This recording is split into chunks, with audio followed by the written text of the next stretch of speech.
Normal ke nyama kana sin kontin barosh me bajali ke jan gwasme gorje en wode lokde jetop kane de kon tin ladit ala yen dit ke ne tin kon tin lawangda chet kamo ke ne wangdun you know mete mishu dor ke je ke ne de kon tin laben nyam ke biya ben yal ke nyam biya ngane biya ga chol ke biya wi biya je chol biya ga jogo no men chu we dan wona ko do bran ba kap chonga je wona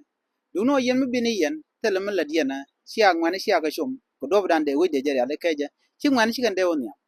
ke kuje mo de jogo no mugur kono ngwan bu ko nyam ki nok yen ro ba ko nyam bene de gobne let ka wich gor je won wo yen biaro du ro ya te kamat ya te no kam no kun ko jen do bran ban mer ban ga kul nang nyam kete jin dia de mo ke jira ma di de mo ne ma te ka longo angut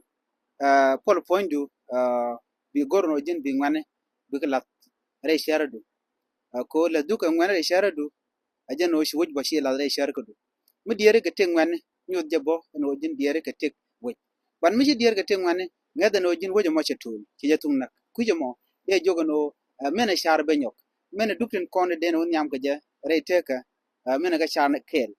yene de dit nyodo ne do bangwa kone ko la ngwane ka longa dan te ne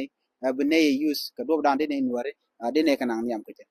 na magor je no da wo ka dit ke ne den ko ken kon tin lem ken kanai ko de we dan der go nya ya tamam